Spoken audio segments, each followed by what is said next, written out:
What's going on, y'all? Welcome back to the channel. It's early morning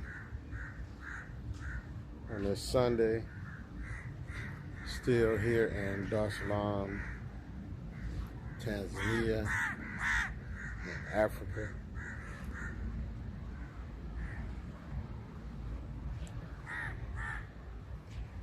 Decided to take a walk this morning. Thought my phone was charging last night, but I guess I didn't hit this. We got these switches right where you plug your phone in, and if you don't hit them switches, that means it's off. So definitely gonna have to go back to the room and fully charge my phones before we head out today. We wanted to try to go over to Zanzibar today. And to go to Zanzibar, you got to take a ferry ride over there. It's like $35 or $40 a piece each way. Was supposed to leave out early this morning, but that didn't happen. I don't know if you can see these brothers out there. I don't know if y'all can see them out there getting ready to cast their net back out.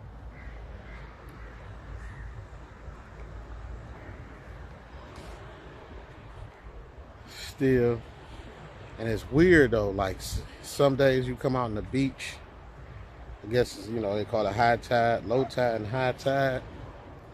The beach is like, you know, I ain't gonna say at your feet, but it's not a far walk. And then the next day you'll come out and the beach look like it got extremely bigger.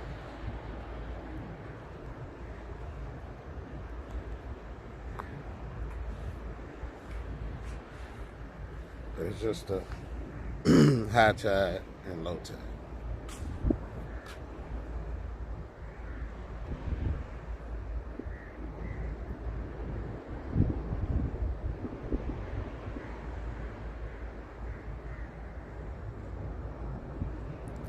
Am I enjoying myself? Yes. Am I overthinking this on this trip? Yes.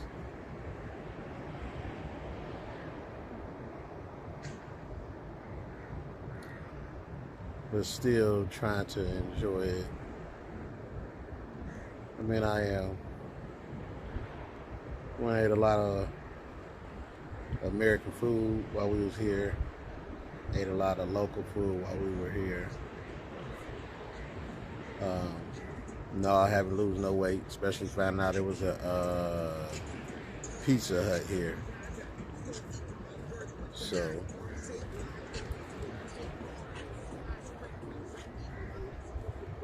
other than that, I cannot complain.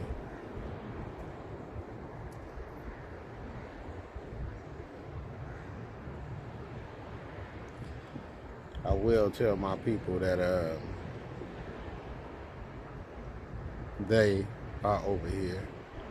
Everybody is coming over here except us. Not a lot of us. You know, I can't, well, I'm going to speak for my area and the people I know. I don't know nobody coming over here. I only know one person, and that was that's late that came to Africa, and that was a church member. And my mother had to let me know, like, yeah, she went over to, I think it was Johannesburg, this and that. But white people are coming here to vacation. Chinese people are coming here to vacation. You name the race, they coming to vacation. You name the race, they coming to invest in Africa. You know, I really do wish that I had the plug to talk to somebody who had major bread, like a Rick Ross, a Jay-Z, or someone, you know, like that. And I would definitely, you know, love to pick their brain on, or not even pick their brain, but just kick it with them on the fact that we spend so much time investing in America and everything that the others are doing that we don't take time to invest in our own. And while we not, no, I'm making ugly faces with the sun. While we not investing in our own, others are coming over here and investing.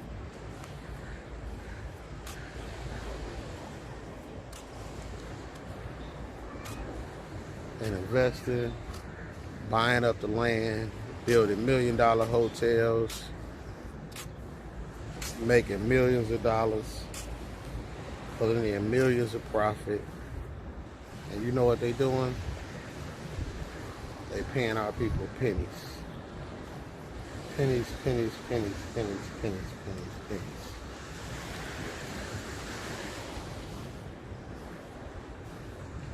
Like I told you, think about it. If I open a hotel over here, or say a foreigner comes over here, open a hotel, and if y'all can see all these little crabs ducking in these holes, I mean millions of them. So if I come out here and I invest into a hotel, right, and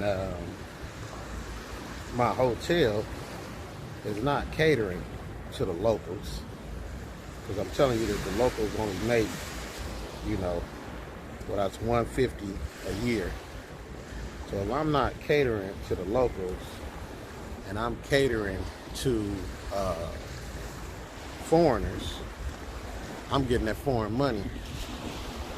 So when Americans come and stay at my hotel, I'm not charging them prices like you live in Tanzania. I'm charging you prices like you from the U.S. So I'm going to charge you like a U.S. hotel.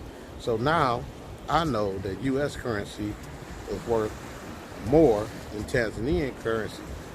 So what I'm getting out of you is I'm getting my full price. You get what I'm saying? So if a lot of these hotels will charge enough where a local has to spend extra money, to them it's expensive, very much expensive. But when we come in, we used to paying those prices. So if I'm paying my labor at dirt cheap prices, it's no different than America.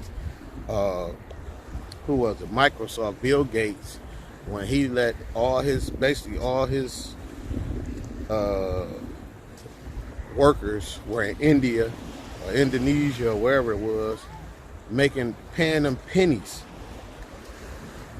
It's no different than American companies having a clothing line. Some company having a clothing line, and they they do all their business out of the country. Sweatshops, people making pennies. It's the same thing over here. The foreigners are coming in, building these big hotels, huge hotels, right on the ocean.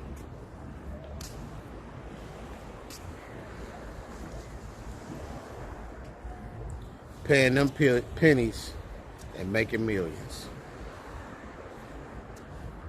So they come over here, they treat them how they want to treat them, good or bad. They come over here, they get treated like kings and queens. Our people, we're going to keep on investing.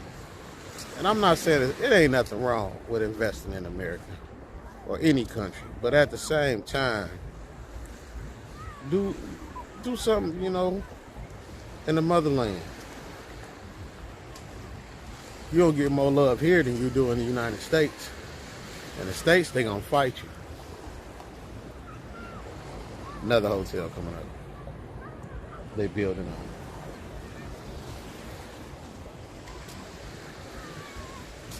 So the brother was telling me in Zanzibar, that's where a lot of them buy land at and build hotels.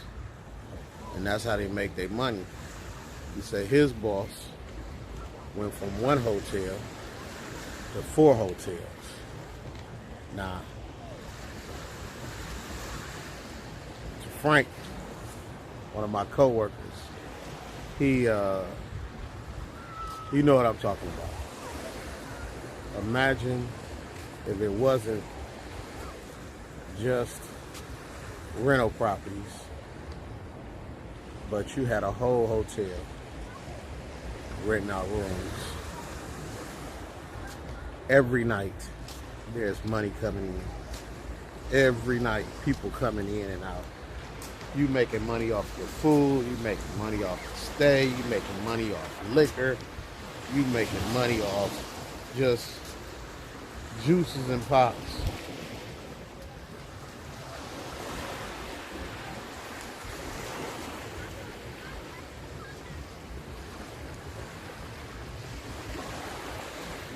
But like I say, even being here, having a good time,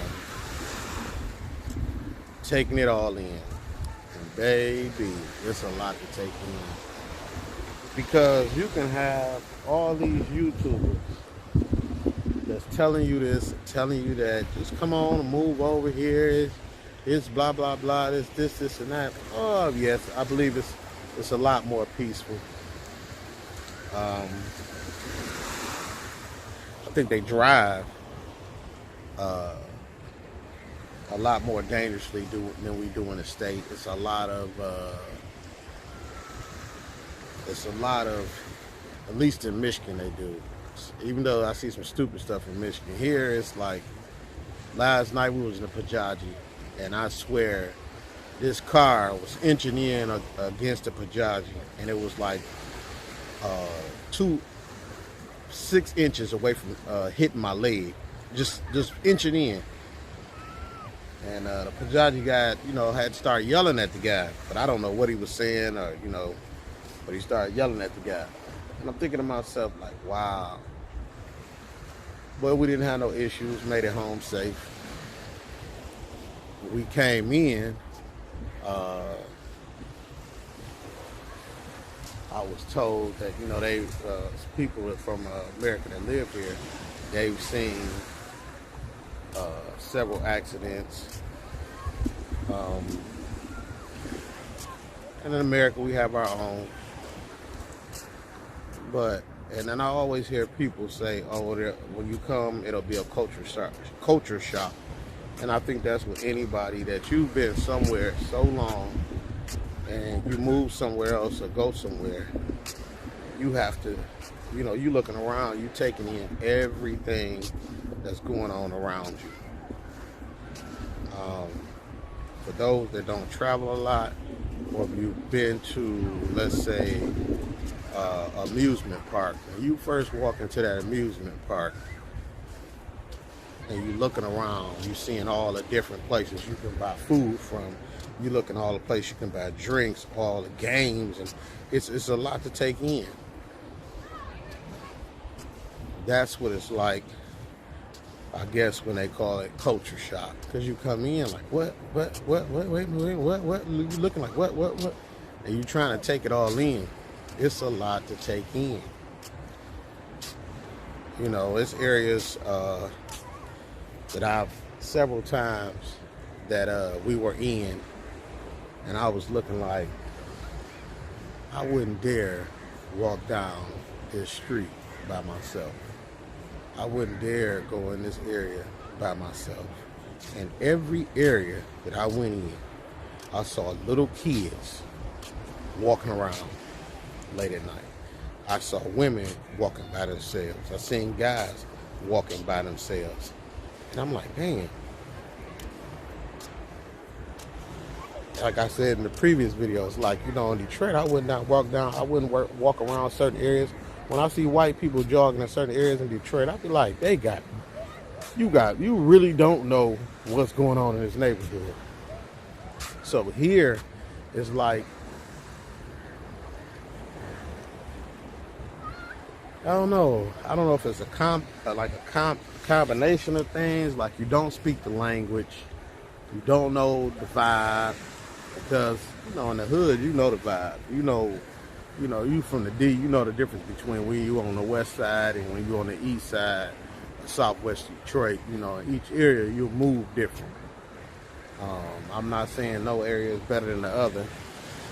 I'm just saying that you'll move different. So here you don't know the vibe, but you can walk in an area and I'm like, I don't know about this. And I had to, you know, think like, should I be ashamed of myself? Yo, I'm gonna pause this and I want y'all to see these crabs. It is crazy.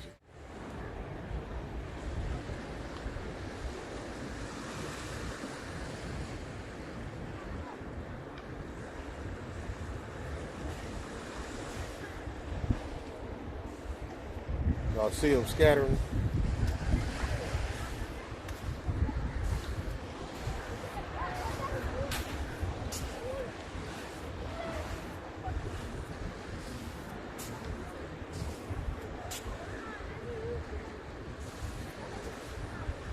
They all over the place. All over.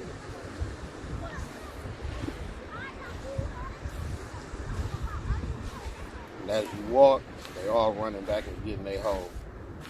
Trying not to get stepped on.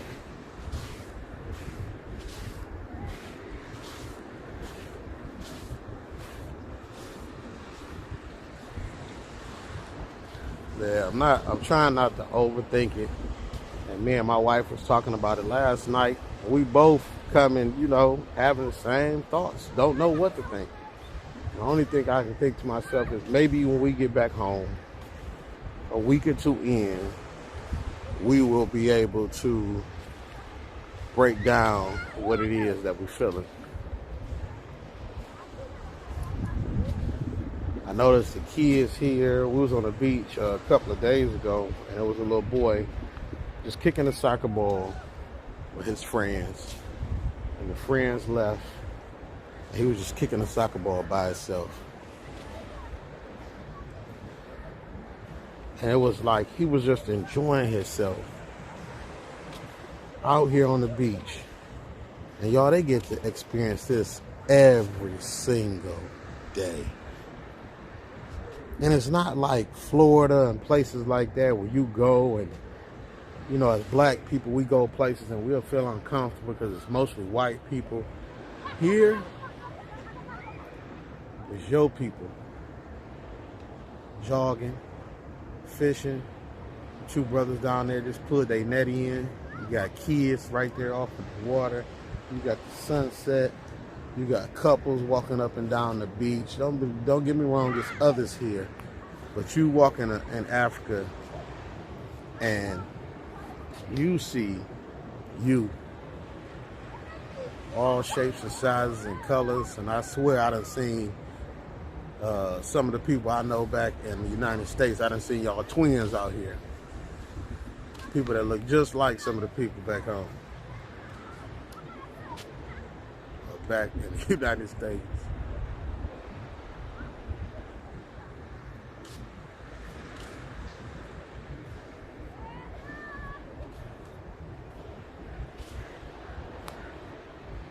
Some of these things here will make you uncomfortable because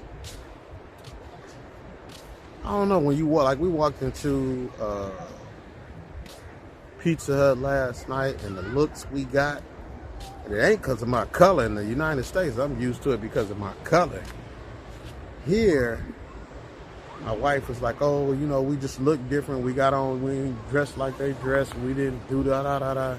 And I'm like, no, it's got to be more than that because it's something. And she was like, oh, they know we not from here, blah, blah, blah. Whatever it is, it was an uncomfortable feeling. But yet it still lasted, you know, a couple of minutes and it went away.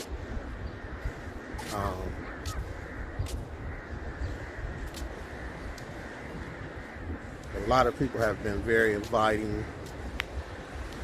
One brother here at the hotel, we even exchanged WhatsApp numbers.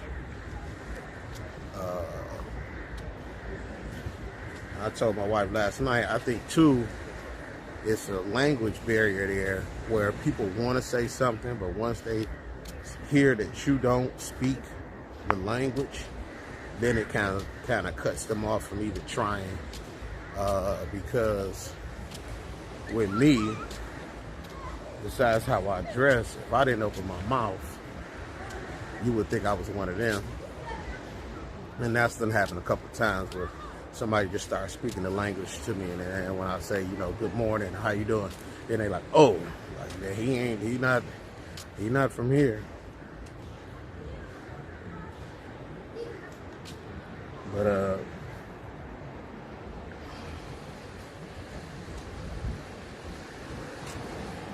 like I say,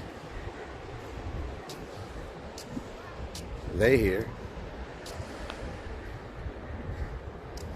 I encourage anybody, any of my peoples, my black folks, come to Africa. Take your trip. Investigate the hotels very well. You want to know if you're getting hot water. You want to know this. You want to know that.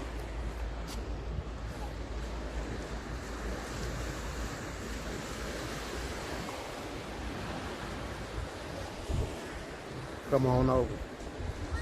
Tanzania is beautiful. Our people are beautiful. There was a wedding here last night. We didn't get to see the wedding, but saw some of the setup, heard some of the crowds by the time we got back to our room.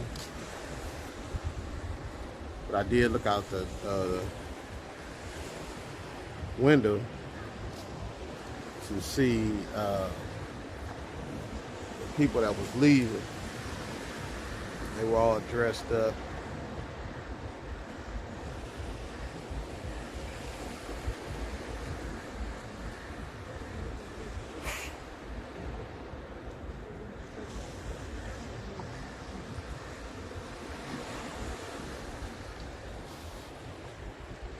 It's definitely a beautiful thing, man.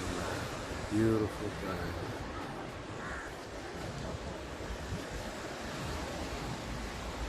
I thought when I landed that I would probably cry. And I don't think I've ever used the word surreal, but it was a surreal feeling. Like I know I'm here, but it's still hard to believe that I'm here.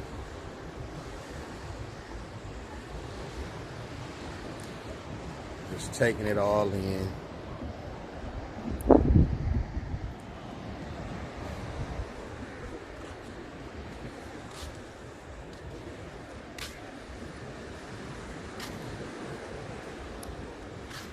Man, it is beautiful.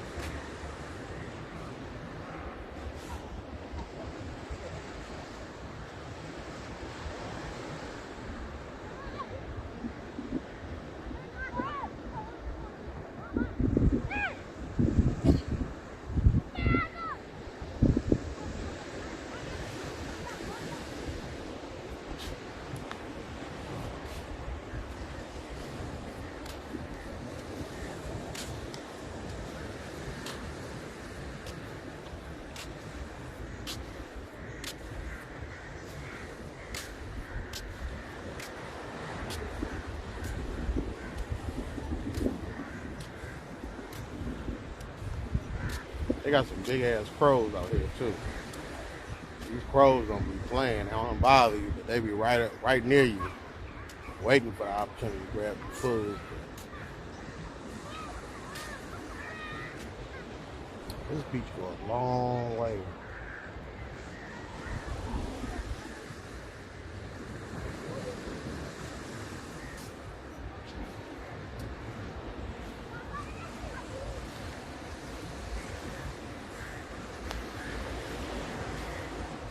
Wife is still up in the room, getting herself together.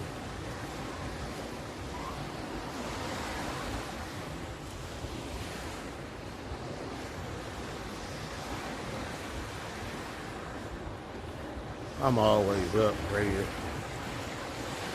to go.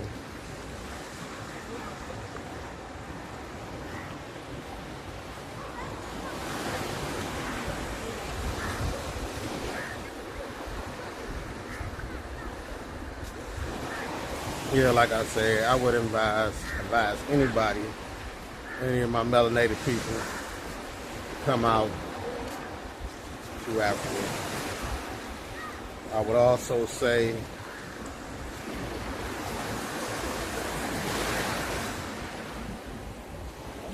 you can watch YouTubers that's here in Africa, on the continent, in all different countries. But honestly, in my opinion, I would not buy land. Listen, and let me complete the sentence. Don't buy land or make any deals until you go to that country. I don't care if you're moving to Mexico. I don't care if you're moving to Canada. Until you step foot in that country and you spend some time there and you see the inner workings and how everybody's moving and how the people are, don't buy anything, because until you know for yourself, anybody can tell you anything. Like I told you before in a previous video, somebody can tell you that a movie is good. When you go to see that movie, you're like, man, that was trash. Or it could be the vice versa. Somebody could tell you about a restaurant that's disgusting. Don't ever go there. And you're like, well, I'm going to go see for myself. And you go and you enjoy the food. And you say, well, dang, what was they talking about? You know, here, you come here, you got to have income coming from America. Because the only other way to make major money is to open, to me, a major business. Because if you get money from the people that Tanzanians or the people that's around, you gonna need that foreign dollar, that foreign money coming in. Because if you open a local business and you gonna cater to locals, it has to be local prices. If you expecting a diaspora, foreigners to come and come to your business, and that's all you depending on, you better be top notch, and it better be a proven business plan. You better, cross your T's and dot your I's. But most people, from what I'm hearing, they need that American income. If you're retired, you got a company back home, or whatever the case may be, to be able to live a comfortable life, or you got a hell of a savings. I mean, you done stacked up heavy. And the thing that me and my wife was talking about that was of concern is, if you move, not only having that income, because me and her talked about starting a school. She's a teacher in America. But not only do you have to have that income, also, what else are you going to do while you're here? Because imagine, and we were saying this, even when we're home, and say we don't go nowhere for 3-4 weeks. I mean, besides going to work. It's not, and you may be bored, but you have the option, so many options of going to do so many things. So many different restaurants and this and that or whatever. And I'm not saying that's here, but if we used to eating a certain way, you used to doing this and you doing that and going somewhere and everybody speaks your, the language and this and that. And I know some of y'all saying, well, learn the language. That's fine and dandy. But when you're used to something on a daily and you go to a place that moves a lot slower, and you like, well, what am I going to do today? Am I going to sit around today? What am I going to do? Blah, blah, blah. It's a difference. Like we were saying, it's a different being bored in the United States or at home, period, versus being bored in another country and you don't speak the language. So now, what are you left with? You sitting around. Like I told her too, it was opportunities to do some things. It's just jumping on them and not being scared. Friday, they had there was a local bar down the street that was having some live entertainment and all that. But at the same token, I was like, you know, being in a room full of people and you the only one don't speak the language sometimes can be uncomfortable because you don't know what's, you know, you'd be annoyed, you think they laughing at you or this and that, whatever the case may be.